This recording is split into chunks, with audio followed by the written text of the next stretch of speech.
I think it's an important question that we should all ask ourselves if we're into our spiritual growth and dedicated to it, of course, and that is, what is it that has certainty?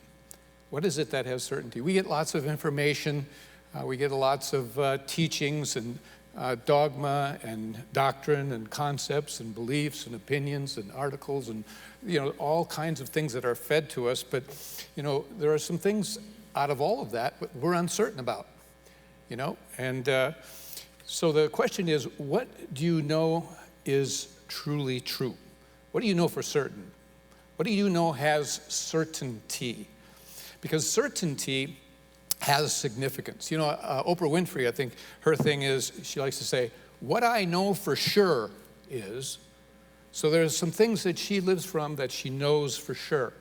And so the reason I ask this question is certainty has significance because it commands our focus. It is integrated. It has muscle in us because it is in the foreground of what we seek to live from. And so it's important to bring to the forefront now and again, what is it that we really know and believe with all certainty? And so you can agree or disagree with me, but this is what I know and accept for certain. It is a certainty that you're living something called life, and it's a gift, and it is sacred. It is a certainty that you are a spiritual being. It is a certainty that you live in a three-dimensional world that is constantly changing. It is a certainty that your life has purpose. It is a certainty that life is relationships. It is a certainty that you're here to learn to love God, to love yourself, to love others, to love all that is, because it's all God. It is a certainty that you have a body, but you are not your body. It is a certainty that you will die, but only the physical of you. And it is a certainty that you are an eternal being. For God is a forever God, and you are a forever being. Now, I'm going to stop there. You can perhaps think of others, but that's a lot to cover. And hopefully we can touch on some of that or a mix this morning. But there are those things that are unshakably true for us, hopefully, that we have. And those things demand your attention because they have significance. Life, death, and beyond should be things that are integrated into our consciousness in the living of our life now. Now,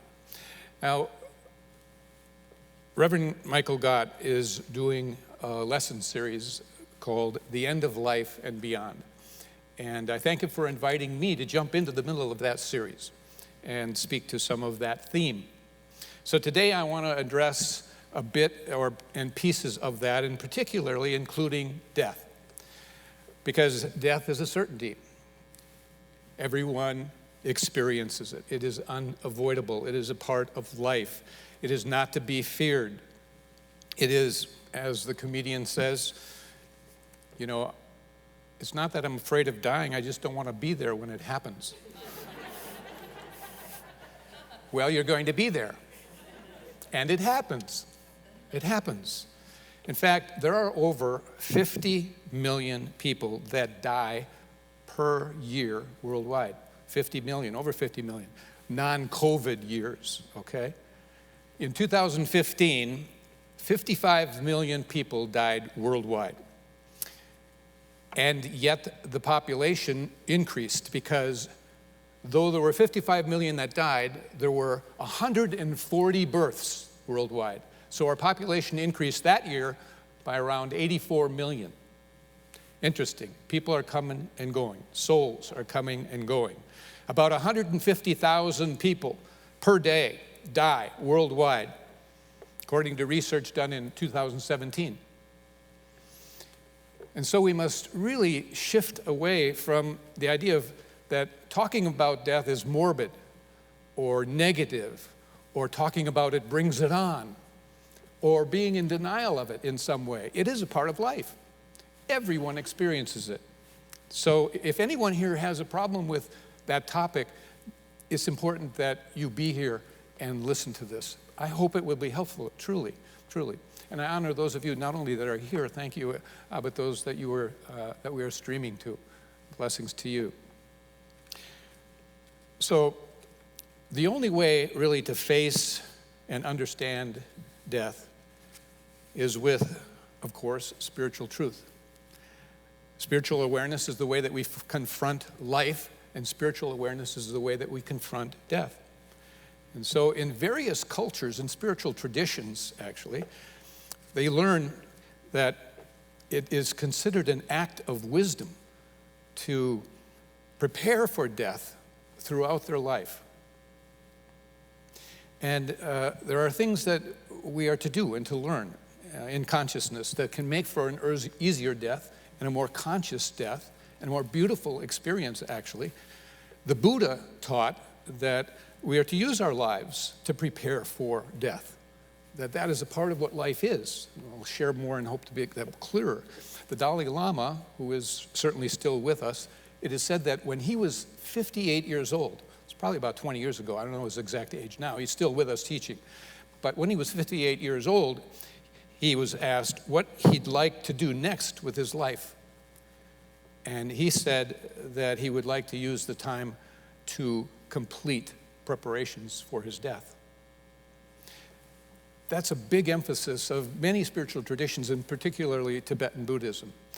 An 18th century epitaph reads this, quote, "Remember, friends, as you pass by, as you are now, so once was I. As I am now, so you will be. Prepare yourself to follow me." Interesting. There is a certain preparation that spiritually our lives daily are to be about in terms of making for beautiful and easier passing over. So it's certain that we die. What is uncertain is you don't know when and you don't know how. In early February of 2020, just a little over a year ago, I was co-leading a pilgrimage in Egypt. We had started in Cairo, ended in Cairo. I had a cruise up the Nile and saw many temples. It was a beautiful experience. But we're on the last day in Cairo, in the hotel. We're packing. We have our farewell dinner that night, the flight the next morning. It's the afternoon. People are packing. I'm done. I'm ready to go have a walk. It's a beautiful day. The hotel happened to be across the street from a zoo. And it had fencing where you could actually see in. So I thought, well, I'll go across the street, just kind of peek in and just enjoy a little bit of the afternoon and a walk. Problem is, there are 6 lanes of traffic between the side of the hotel and the other side, with a median in between. 3 lanes of traffic going this way, 3 lanes going that way. And so there is no crosswalk, there's no intersection, can't see anything, so I'm gonna have to make my way. So there's a row of parked cars, of course, like always, along the curb, and then so I edge out to there so that I'm ready to make a dash, at least to the median. So I'm looking, and it's busy, and I'm standing there 2 minutes, 3 minutes, 4 minutes. Had to be 5 minutes. Finally, there's an opening, and I make my dash. I take 1 step, 2 steps, and bam, bam. I am slammed to the pavement. I'm looking left because all the traffic is coming from left. I didn't know what happened to me.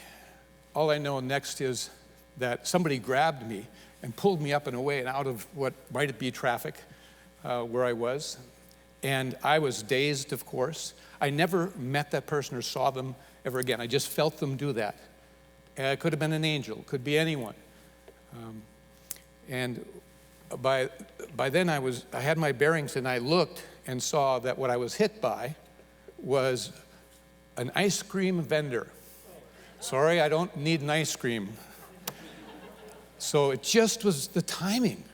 When I stepped out looking this way, bam, not even seeing it whatsoever. I was thrown to the pavement with an impact that I am amazed to this day that I was not severely injured, that I didn't throw my head into the pavement. I was all shoulder and side, and where I was hit by the box that contained all this ice cream. And he was frightened that he'd be in trouble, and so he took off. I made my way to the hotel, and I was treated for my injuries, and like I say, it was nothing terribly severe, fortunately. I was grateful. But I share this because I thought then and there, this must be what a quick and sudden death must be like, you know? How quickly and easily it can happen, unexpectedly, in a moment. And later I reflected, I know there is certainty we all die, but what if death is sudden like that? Howard, are you ready? Howard, are you prepared? No, I have work, spiritual work yet undone. And so it helped me realize that there is no certainty when and how death occurs. You know, it is said that some people don't catch up with their life in the now until a few days or hours before their death. And that there are others who choose to avoid the last-minute rush, and they begin now. Well, the Tibetan Buddhists, which the Dalai Lama is of one, they teach that there are actually certain moments in life that are more powerful, that are more crucial than others, that are more far-reaching than others. And they occur during the course of your life, certain magnificent moments. I could recite several I've had and been blessed with. But they say that basically the greatest and the most charged and the most significant of these moments is the moment of death. Not dying, mind you, death. We'll talk about the difference between dying and death. Death when the soul emerges into this vast, limitless next dimension of light and love and freedom. And so the preparation we're talking about really is always to be working during your life, here and now, toward a sense of completion, towards a sense of awakening, towards a sense of really knowing the truth of who you are. So that brings a sense of peacefulness to you, no matter what it is that you encounter. And it's to recognize that there is still work, unfinished work that we have to do spiritually. That's why we're here, and that's actually why we came, you know. And so there's forgiveness work. There are hearts to be touched. There are amends to be made. There are regrets to be solved and let go of. There's spiritual progress to be made. And we are to reflect on those things during the course of our life. And this time here now for gains in spiritual awakening is important because it will run out. And a reason for this reflecting is to make changes of the heart. We all need to do, and they're all things, many things that our awareness and the spirit within can bring to our awareness that need to be let go, perhaps old conflicts or whatever, so we can again die in peace and with great gratitude in our heart for the life we lived and the work we did. And so death is not our enemy. Fear of death is. And death is a beautiful, freeing thing. All the masters and mystics tell us that is the case. Now, dying is different than death. Dying can be uncomfortable. It doesn't have to be, but it can be. And we're a bit uncomfortable when we come into this world, coming down the birth canal. Well, it's sometimes uncomfortable leaving the womb of Mother Earth as it was leaving the womb of our mother on earth. And so it doesn't have to be, but I've read that dying is to death as birth is to life. One is the beginning, the other is the end, and of being housed in a body. And the body is the container, and the spirit of you, the essence of you, is the content. And it's true that our heart stops and the blood stops flowing when we die, and yet you maintain its non-physical equivalency that you move on with to experience the love that you feel. There are a couple of quotes later that I'll share with you that support that. We said earlier that it's a certainty that Your life has purpose. Or certainly does. I know you know that, but there are things that every person is sent to earth to learn, to gain certain insights, things to realize, things to grow through in spiritual consciousness, to realize that life is relationships, to know thyself, meaning thyself, the spiritual thy you, see, to learn to love. We said that it is a certainty that we live in a three-dimensional world that is constantly changing. This has to do with the idea of impermanence. It's a great teaching, impermanence. It means that nothing in the world of form has permanency. Everything is changing. Everything. Our bodies are changing. Our cells are dying. Others are being born. Things are coming and going. No moment has permanency. One moment comes, the next one is to be born. By the way, did you see that moment or feel the moment that just left? It's never to return, okay? You have the next moment you're living in. It's always being birthed over and over. Our homes, our cars, our clothes, all of the things we wear, all the things of physical form have no permanency. What was born will die. What we accumulate can be lost, and what is built will deteriorate. We leave everything behind. All the props, as one author spoke of it, all the props. The game of life is somewhat like the game of Monopoly. You know, everything that you've accumulated on the board, when the game is over, it all goes back into the box. And so it's a knowing that, and knowing how precious life is as opposed to the accumulation of things around you that are of form. And when each day is over, you don't get it back. You know, that no day, no moment has permanence. Therefore, each is precious. It really is. Now, dying is not the same as death, I said. Dying is a releasing process and a letting go, and that sometimes isn't easy. Letting go of everything that has made up our identity that we thought was who we were sometimes. And there are those who have taught that death is not a single moment. It's not, boom, you step over, that there's several moments involved, and that you reach what is called a point of remembrance. A point of remembrance. So as you're beginning to cross over, there is something in you that is recalled about death, having been there before, perhaps many times, for those of you who believe in reincarnation. And it is at this point that you remember that death is safe. This is to be trusted. I've been here before. The benefits are wonderful, totally freeing of the body and all its limitations. You remember you're not a body, and you never were. You accept that sense of your spiritual identity and the trusting into the process. The thing we do have that is permanent is nowness. You always have the permanency of a now moment. And there's one place where permanency has consistency, and that is in being.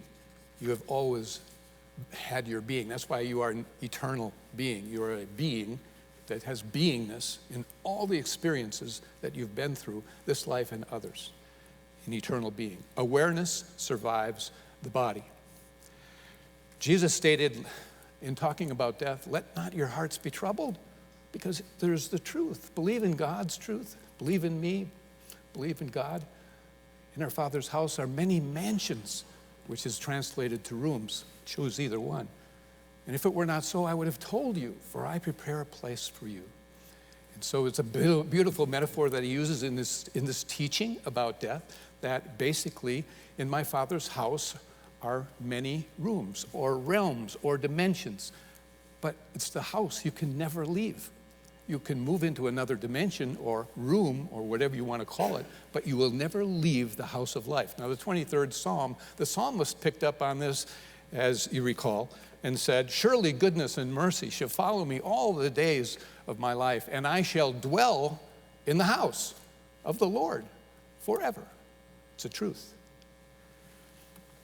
Now, there are things we don't know about life after death, death of the body. However, life beyond the body is known by a significant number of people, millions actually.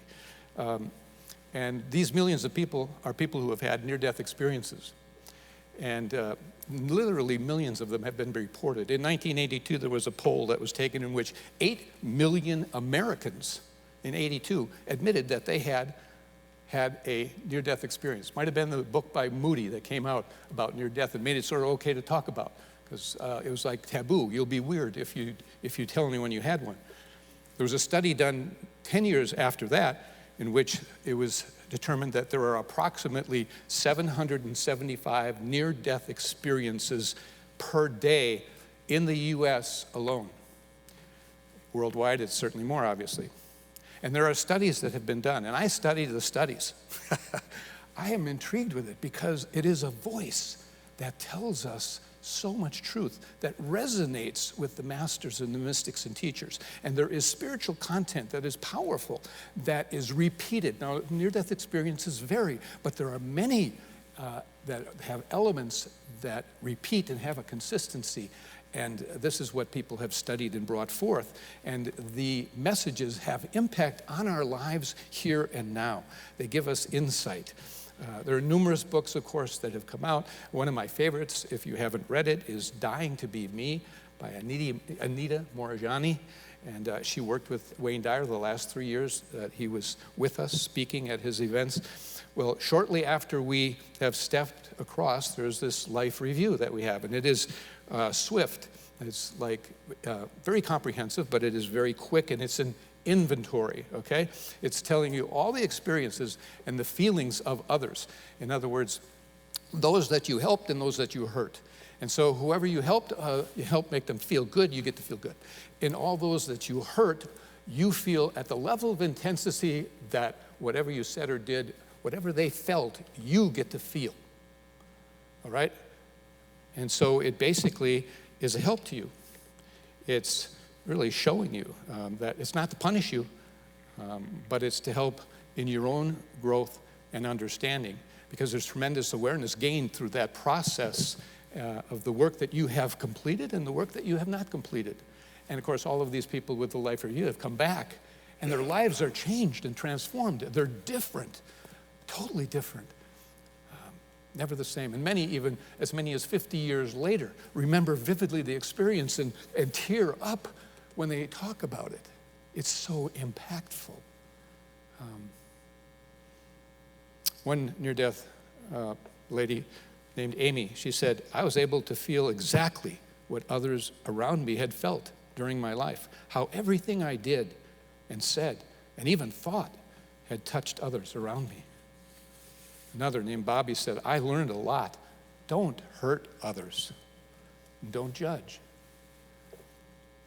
One man said, I realized there are things every person is sent to earth to realize and to learn. For instance, share more love. Discover the most important thing is human relationships and love. Whatever work is not done, not healed, not learned, we have to accomplish it on the next leg of the journey. And that was brought up by those who had, that was an awareness they had. And actually, one near-death experiencer said this. He said, if we do not complete our task now, it stays there like dishes stacked in the sink until we're ready to do it, no matter how many lifetimes it takes. One author said, it's not as though we live 10, 20, or 100 more different lives.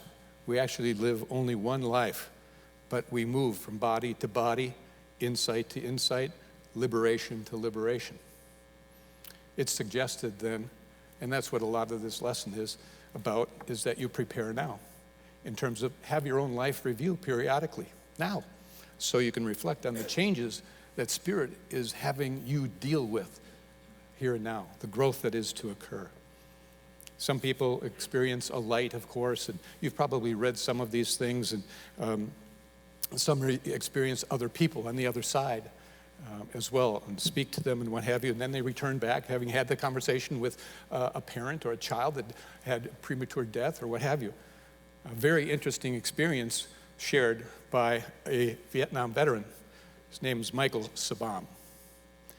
And he said, as he lay unconscious on the battlefield, viewing his own body, The 13 guys that had been killed the day before, that he said I had put in plastic bags, were right there with me. And we communicated without talking with our voices. We communicated telepathically. The importance of love is so emphasized that basically in the light, which is the presence of God, is a love that isn't fathomable. There are not words that in the English language to convey the magnitude of that love. Anita Moriani said, the amount of love I felt was overwhelming. It was complete, it was pure, it was unconditional love like I had never known before. It's a certainty we are a spiritual being. It's a certainty. Anita Moriani talked about the word magnificence. She said, my soul finally realizing it's true magnificence. You're all magnificent, but you've fallen asleep to your magnificence. That's what we're waking up to. She said, I was able to get in touch with who I truly am, the part of me that's eternal, infinite, and encompasses the whole. There's much that is shared in near-death experiences, and like I said, I study them. I have sheets where I list the quotes, and periodically I go to them and read them because they touch me so deeply, because near-death experiencers are messengers. You see, they're important. We are at a time in this world where we need more voices coming with the absolute, clear, certain truth that impacts us and says, wow, I cannot forget this. This is what I'm about. This is what I'm here for. You see, they are messengers of hope. They are calling us into change, moving away from division, returning to oneness, the importance of learning to love, how to be helpful with each other, all of these things. And certainly there are those that are certainly learning it and have a long way to go. And then there are many, thank God, on this planet who are doing just that. And we're grateful. And the way to progress in these areas, revealed by the near-death experiencers, is not to go out and try and have your own near-death experience. Okay. Okay. It is basically through meditation, contemplation, reflection about your life and your experiences, what you have learned through them and are learning. It is listening and learning to spiritual teachings, and it's prayer. It's to be integrated, to live what has certainty for you. I close with one guide that a near-death person met, a guide on the other side, and the person returning to this world was told that she wasn't to identify with it, this world, to be in it but not of it, that she was only passing through.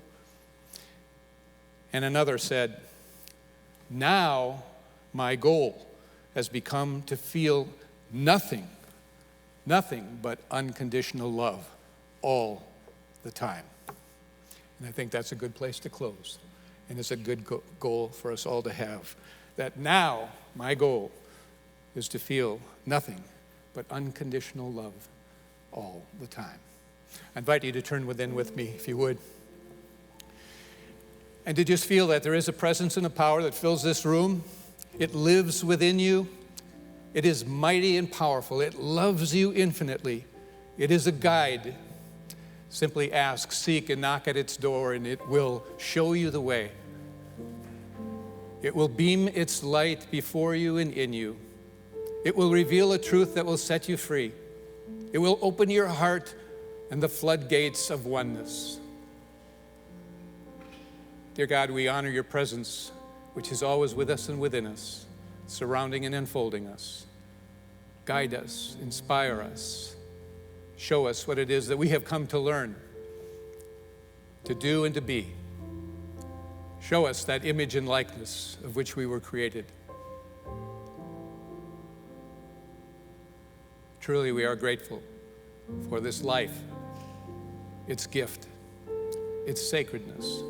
Truly, we are grateful for all the relationships with people and all aspects of life.